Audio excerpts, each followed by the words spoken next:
नमस्कार, मनी गुरु देख रहे हैं आप और आपके साथ मैं हूं स्मिता रिशाल। क्या लमसम निवेश अब एसआईएफ की तरफ शिफ्ट हो रहा है? क्या म्यूचुअल फंड में एक मुश्त निवेश को एसआईएफ जो निवेशक थे अब तक उनको एसआईएफ ज्यादा पसंद आने लगा है? ऐसा इसलिए क्योंकि हाल के महीनों में इक्विटी म्यूचुअल फंड में लमसम निवेश जो है उसमें थोड़ा सा हमने गिरावट देखी और दूसरी तरफ एसआईएफ का जो एओएम है वो तेजी से बढ़ रहा है। लेकिन सवाल यह है कि क्या एसआईएफ सही मायने में म्यूचुअल फंड की जगह ले सकता है और क्या हर निवेशक के लिए एसआईएफ का विकल्प बिल्कुल सही है? करेंगे इसी पर हम चर्चा। इस शो में हमारे साथ चर्चा करने के लिए रुंगटा सिक्योरिटीज के सीएफपी हर्षवर्धन रुंगटा और त्रिवंता वेल्थ के सीईओ कीर्तन शाह भी इस वक्त हमारे साथ हैं। आप दोनों का बहुत स्वागत है हमारे साथ इस शो पर। और आज हम बात करने वाले हैं एसआईएफ वर्सेस एक मुश्त निवेश, यानी कि म्यूचुअल फंड निवेश की, जिसमें आप एक मुश्त पैसा लगाना चाहते हैं तो क्या सही मायने में लोगों को कौन सा ऑप्शन ज़्यादा पसंद आ रहा है? हर्ष, मैं आपके पास आती हूँ क्योंकि मुझे ऐसा लगता है कि एसआईएफ जब आया उसके बाद से लोगों को एसआईएफ को लेकर एक राहत की बात ये थी क्योंकि जिसको भी स्ट्रक्चर्ड एक तरीके से म्यूचुअल फंड चाहिए होता था उनको लगा कि एक छोटे टिकट साइज में 10 लाख जिनको इन्वेस्ट करना है उनके लिए एक बेहतरीन ऑप्शन है, एक बीच का रास्ता पीएमएस और उनके बीच में। लेकिन क्या वाकई हम ये मान के चले कि जो ये रिपोर्ट्स कह रही हैं कि अगर एक मुश्त निवेश थोड़ा सा स्लो डाउन हुआ है तो इसलिए हुआ है क्योंकि वो एसआईएफ की तरफ निवेशक जो है वो आकर्षित हो रहे हैं, इसमें आपको दम लगता है? स्मिता, देखिए, एसआईएफ है क्या, उसका स्ट्रक्चर क्या है as compare to mutual fund. अगर हम वो स्ट्रक्चर को समझेंगे और ये प्रोडक्ट इंट्रोड्यूस क्यों हुआ था, अगर हम इसे समझेंगे तो शायद हमें एक आइडिया मिलेगा कि डिफरेंस क्या है। तो एसआईएफ जो है वो है स्पेशलाइज्ड इन्वेस्टमेंट फंड। बेसिकली ये इंट्रोड्यूस हुआ था अप्रैल 2025 में। सेबी ने इसे इंट्रोड्यूस किया था as a gap, as a bridge gap between mutual fund में जो मिनिमम इन्वेस्टमेंट है, मान लीजिए आप 500 रुपए से शुरू कर सकते हैं। जो पीएमएस है, जो पोर्टफोलियो मैनेजमेंट सर्विसेज, उनकी मिनिमम इन्वेस्टमेंट अमाउंट है 25 लाख रुपए और 50 लाख रुपए। एंड एआईएफ जो है वो है 1 करोड़ रुपए। सो अगर किसी इन्वेस्टर को म्यूचुअल फंड्स से थोड़ा और एडवांस स्ट्रैटेजी वाले इन्वेस्टमेंट्स करने थे तो उनके पास ऑप्शंस जो बच रहे थे वो है पीएमएस, जिसका मिनिमम इन्वेस्टमेंट 50 लाख रुपए है, एआईएफ जो है 1 करोड़ रुपए। सो ये गैप को ब्रिज करने के लिए सेबी ने ये प्रोडक्ट इंट्रोड्यूस किया जहां पे मिनिमम इन्वेस्टमेंट आप बोलिए 10 लाख रुपए से आप कर सकते हैं। अब ये क्या है, डिफरेंस क्या है, एसेंशियली डिफरेंस क्या है?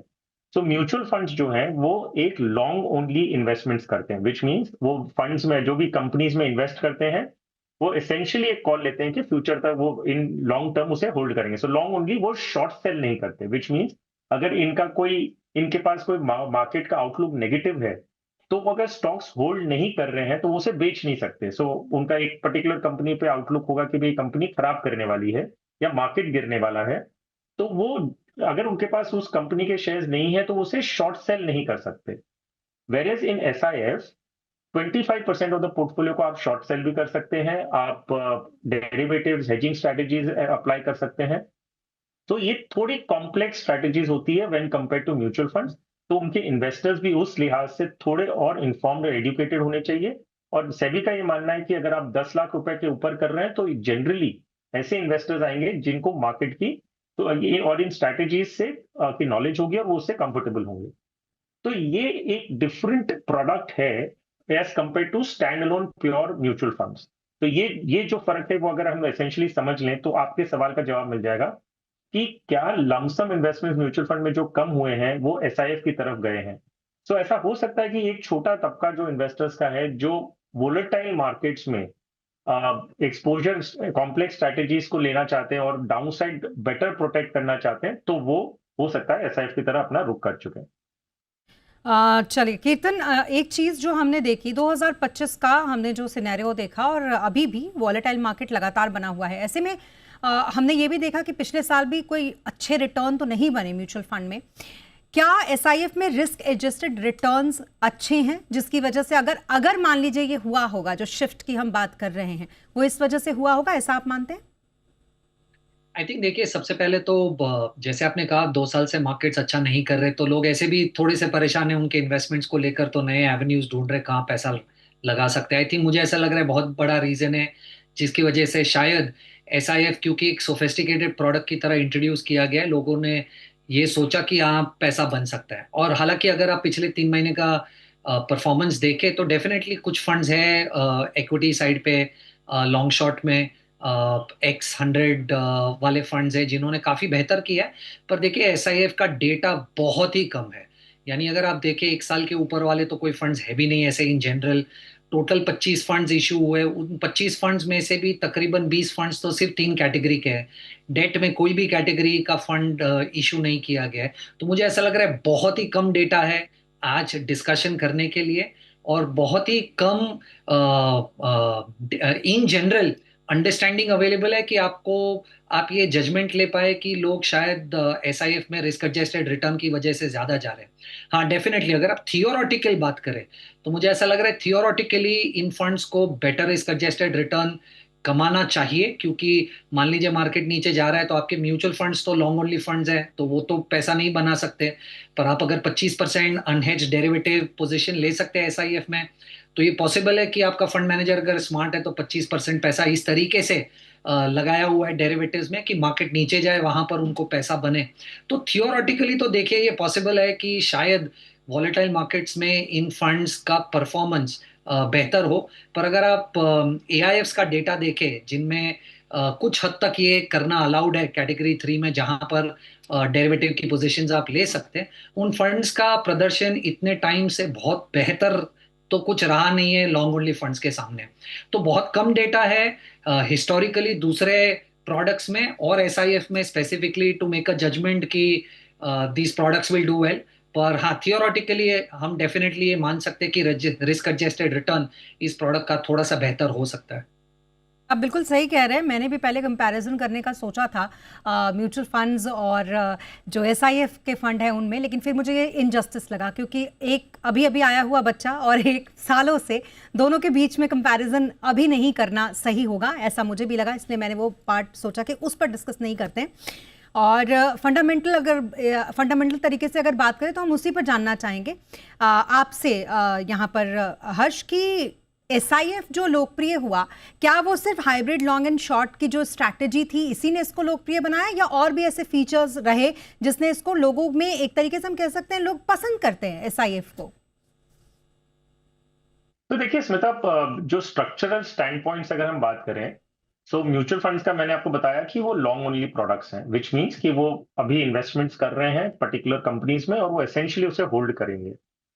अब एसआईएफ में क्या होता है, जब मार्केट्स वॉलेटाइल होता है या डायरेक्शनल लेस होता है इन दैट कॉन्टेक्स्ट कि भाई इतना ज्यादा वॉलेटिलिटी आ गई है कि हमें पता नहीं कि मार्केट अगर गिर रहा है तो उसका फायदा कैसे लिया जाए, या अपने अगर मार्केट बहुत तेजी से बढ़ रहा है तो उसको कैसे हम उसको कैप्चर करें। तो एसआईएफ के पास वो एक स्ट्रैटेजी की ऑप्शंस हैं कि भाई वो डाउन साइड को भी कंटेन कर सकते हैं और उसका फायदा उठाने की कोशिश कर सकता है। अगर आउटलुक ये दिख रहा है कि मार्केट गिर रहा है और उसका फायदा आपको उठाना है तो वो शॉर्ट सेल पोजीशन लेके वो वहां पे थोड़ा प्रॉफिट कमाने की कोशिश कर सकते हैं। उसी तरह अगर मार्केट बहुत वॉलेटाइल हो रहा है तो वो ऐसी strategies through derivatives and hedging कर सकते हैं जहां पे वो वॉलेटिलिटी के जो रिस्क को है उसको कंप्रेस करें, जैसे रिस्क और वॉलेटिलिटी को थोड़ा कम कर सकें इन लॉन्ग शॉर्ट स्ट्रैटेजी के साथ। तो जो इन्वेस्टर्स एक कंसिस्टेंट परफॉर्मेंस देख रहे हैं कि भाई वो चाह रहे हैं कि मुझे बहुत ज्यादा वॉलेटिलिटी नहीं चाहिए मेरे रिटर्न्स में, आप मुझे एक लॉन्ग टर्म में रिस्क को एडजस्ट करते हुए, रिस्क को मैनेज करते हुए, मार्केट वॉलेटिलिटी को ध्यान में रखते हुए आप ऐसी स्ट्रैटेजी बना के इन्वेस्ट करें जहां मुझे एक कंसिस्टेंट रिटर्न मिले।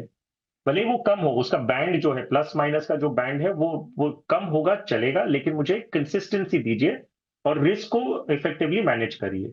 तो एसआईएफ के पास वो स्ट्रैटेजी ऑप्शंस हैं कि वहां पे वो ऐसी स्ट्रैटेजी बना के एक प्रोडक्ट डिजाइन करके वो इन्वेस्टमेंट कर सके। म्यूचुअल फंड्स में डाउन साइड को अगर कंटेन करना है, मान लीजिए मार्केट एक एक्सट्रीम बेयर फेज में चल रहा है, फंड मैनेजर को भी पता है कि एक्सट्रीम बेयर फेज दिख रहा है, आउटलुक पॉजिटिव नहीं है मार्केट का, तो फंड मैनेजर, म्यूचुअल फंड का एक फंड मैनेजर क्या कर सकता है, वो अपनी अपनी जो इन्वेस्टमेंट की होल्डिंग्स है उसे कम करके कैश लेवल्स बढ़ा सकता है। That's what they can do कि भाई हम इन मार्केट में पूरा इन्वेस्ट नहीं करेंगे, हम कैश लेवल्स बढ़ाएंगे। तभी हमने देखा कि अभी जो पिछले 1-2 साल में था, कैश लेवल्स जो म्यूचुअल फंड की स्कीम्स में था वो 10 से 20% चले गए थे, which mean fund managers invest नहीं कर रहे थे, वो पैसा वो डेट में रख रखे थे, कैश के रूप में रख रखे थे। लेकिन उनके पास ये चॉइस नहीं होता कि वो मार्केट को शॉर्ट कर सकें। तो अगर मार्केट गिरता है तो उसका फायदा नहीं उठा सकते, वो लॉस को कंटेन करने की कोशिश कर सकते हैं। एसआईएफ में वो आप लॉस को, मार्केट डाउनटर्न को भी प्रॉफिट करने की इंटेंट रख सकते हैं। सो पॉइंट ये कि दोनों बहुत अलग स्ट्रैटेजीज हैं। अगर इन्वेस्टर्स वोलेटाइल मार्केट में अगर थोड़ी कंसिस्टेंसी चाह रहे हैं या मार्केट डाउन को भी डाउन टर्न को भी प्रॉफिट में कन्वर्ट करना चाह रहे हैं, तो एसआईएफ उनके लिए है। तो ये कहना अगेन मुश्किल है कि क्या लोगों ने एसआईएफ को अभी अपना लिया है। I don't think so. अभी बहुत सारे ऐसे, अगर हम इन्वेस्टर्स की बात कर रहे हैं, अमूमन इन्वेस्टर्स बहुत सारी चीज डिटेल में नहीं समझते हैं। तो ये समझना कि भाई रिटेल इन्वेस्टर अभी एसआईएफ को समझने लगा और उसमें इन्वेस्ट करने लगा, I think it's too early for that. ऐसे जो हमने अभी ऑलरेडी बात की है, पास्ट रिटर्न्स हम कंपेयर कर ही नहीं सकते, क्योंकि बहुत एक साल ही करीबन इस प्रोडक्ट को लॉन्च हुआ है। तो लॉन्ग टर्म में रिटर्न्स कैसे जनरेट होंगे, फंड मैनेजर्स कैसे एक्चुअल परफॉर्मेंस देंगे। हमने कहा कि वो डाउन टर्न को भी, जो बेयर मार्केट को भी प्रॉफिट में कन्वर्ट, प्रॉफिटेबिलिटी देख सकते हैं। वो सब चीज तो हमें 5 साल का डेटा या 8 साल या 10 साल का डेटा मिलेगा, तब समझ में आएगा कि हर मार्केट साइकिल्स को एसआईएफ ने कैसे हैंडल किया है strategically. From a structure point of view ये फर्क था जो मैंने आपको अभी बताया। बहुत अच्छे तरीके से आपने बताया, मुझे लगता है बहुत सारे लोगों के ये काम आएगा। कीर्तन, एक बात बताइए फिर भी, क्योंकि सब कुछ तो समझा ही दिया हर्ष ने, लेकिन फिर भी मैं आपके पॉइंट ऑफ व्यू से ये जानना चाहूँगी कि अगर मान लीजिए कोई निवेशक है, चलिए सपोज करते मैं ही हूँ, और मैंने अपना पैसा एक मुश्त में लगा रखा है ऑलरेडी, मुझे ऐसा लगता है वहाँ से मुझे वो रिटर्न नहीं मिल रहे जो मैं लोगों से सुन रही हूँ कि एसआईएफ में मिलेंगे अगर मैं सेम अमाउंट 20 लाख या 30 लाख वहाँ इन्वेस्ट करती हूँ। तो क्या आप अभी के टाइम पे इस मार्केट में मुझे सजेस्ट करेंगे कि मैं अपना एक मुश्त निकाल कर वो एसआईएफ में लगा दूं? नहीं, आई थिंक मैं नहीं करूंगा। मैं ये थोड़ा सा समझाने की कोशिश करता हूँ क्यों। देखिए, जब भी आप लंबे समय के लिए पैसा रोकते हैं तो एक डेफिनेट चीज ये देखी गई है पास से कि लंबे समय में मार्केट कितनी भी बार बीच में गिरे, but over the period of time ऊपर जाता ही है। इसीलिए mutual funds in the long term आपको पैसा बना कर देते हैं, क्योंकि आपने अगर म्यूचुअल फंड में पैसा रोक रखा है तो at some point in time जब मार्केट्स ऊपर जाएंगे, आपकी जो भी प्राइस पे खरीदी हुई एनएवी ऊपर जाएगी और आपको पैसा बनेगा। एसआईएफ में थियोरेटिकली ये जो कॉन्सेप्ट है कि आप 25% हेज कर सकते हैं और शॉर्ट पोजीशंस ले सकते हैं। पहले शॉर्ट पोजीशंस की बात करते हैं। देखिए, अगर आप 25% शॉर्ट पोजीशंस ले सकते हैं तो थियोरेटिकली आप ये कह रहे हो कि अगर कोई भी इंडेक्स नीचे जाने वाला है तो मैं 75% पोर्टफोलियो तो लॉन्ग रखूंगा, 25% पोर्टफोलियो वहां शॉर्ट करूंगा, तो शॉर्ट में भी पैसा कमाऊंगा और लॉन्ग में भी पैसा कमाऊंगा। ये जितना आसान लग रहा है बात करने में, उतना ही मुश्किल है इन द रियल वर्ल्ड। क्योंकि आपको मान लीजिए म्यूचुअल फंड में जब आप निवेश करते हो तो ऊपर नीचे करके at some point in time, क्योंकि आपके पास ऑप्शन नहीं है, आप सिर्फ उसे होल्ड करके रखते हो और होप करते हो कि at some point in time ऊपर जाएगा तो आपका पैसा बनेगा। पर जब आप शॉर्ट करने की कोशिश करते हो, आप दोनों तरफ रॉन्ग हो सकते हो। इसका मतलब कि मान लीजिए आपको लग रहा है मार्केट नीचे जाएगा, आप शॉर्ट खड़े हो, पर मार्केट ऊपर चला जाता है। या आपको लग रहा है मार्केट ऊपर जाएगा और आप या उल्टा, आपको लग रहा है कि मार्केट नीचे जाएगा और आप शॉर्ट खड़े हो और मार्केट ऊपर चला जाए। तो दोनों सिचुएशंस में आपको लॉस हो सकती है, जो केस म्यूचुअल फंड में नहीं है। तो मुझे ऐसा लग रहा है कि इन द लॉन्ग टर्म अगर लॉन्ग ओनली पोर्टफोलियो है, वो मुझे लग रहा है कि बहुत बेहतर कर सकता है। हाँ, पॉसिबल है इन द शॉर्ट टर्म अगर फंड मैनेजर बहुत अच्छा है तो वो शॉर्ट पोजीशंस लेकर शायद वॉलेटिलिटी को राइड कर ले, पर उसके लिए बहुत डेटा मिलना और डेटा एनालाइज करना पड़ेगा कमेंट करने के पहले। पर मुझे नहीं लगता कि अगर मैं 10 साल निवेश करना चाहता हूं तो मैं प्रॉबली एक ऐसे फंड में पैसा रोकूंगा जहां पर मुझे ऐसा लग रहा है कि 25% डेरिवेटिव पोजीशन, क्योंकि फंड मैनेजर को अलाउड है, तो वो शायद आउट परफॉर्म कर लेगा। मुझे लग रहा है best use case SIF products का डेट प्लस रिटर्न्स के लिए है। तो अगर आप देखें, आज जितनी भी स्ट्रेटजीज प्ले हो रही है, 90% स्ट्रेटजीज कोई शॉर्ट करने की कोशिश नहीं कर रहा है मार्केट को। लार्जली वो लोग डेरिवेटिव पोजीशंस ले रहे हैं कि आपको शायद डेट अगर 8% रिटर्न जनरेट कर पा रहा है तो आपको इक्विटी टैक्सेशन के साथ 9% रिटर्न जनरेट करके दे। तो डेट इन्वेस्टमेंट के रिप्लेसमेंट के लिए मेजरली ये स्ट्रेटजीज प्ले की जा रही है, ना कि बहुत सिग्निफिकेंटली हायर रिटर्न बन पाए इक्विटीज में over a longer period of time. Good, बहुत अच्छी तरीके से आपने भी इसको समझाया। और अब हम आगे क्योंकि रुकेंगे यहाँ पे एक छोटे से ब्रेक के लिए, और ब्रेक के बाद ये समझने की कोशिश करेंगे कि अगर आप अपने गोल के हिसाब से निवेश करने वाले निवेशक हैं तो फिर आपके लिए दोनों प्रोडक्ट्स में से ज़्यादा सूटेबल कौन सा रहेगा। रुकेंगे एक ब्रेक के लिए, जल्द होंगे यहाँ से।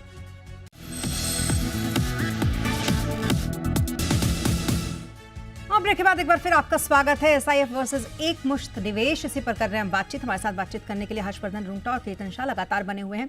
अब यहाँ से हर्ष मुझे बताइए कि आप किन निवेशकों को सलाह देंगे कि वो एसआईएफ के साथ जाएं और किन्हें कहेंगे कि अभी आपको एसआईएफ से थोड़ा दूर रहने की जरूरत है।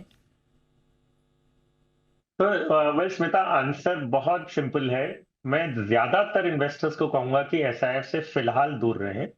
I mean it's still a time before ये पोर्टफोलियो वाले भी स्ट्रैटेजीज, फंड मैनेजर्स क्या करते हैं, ये सब it's going to take time. Minimum 5 to 8 years का टाइम दीजिए, जब डिफरेंट मार्केट साइकिल्स में फंड मैनेजर्स ने कैसे परफॉर्म किया वो देखना है।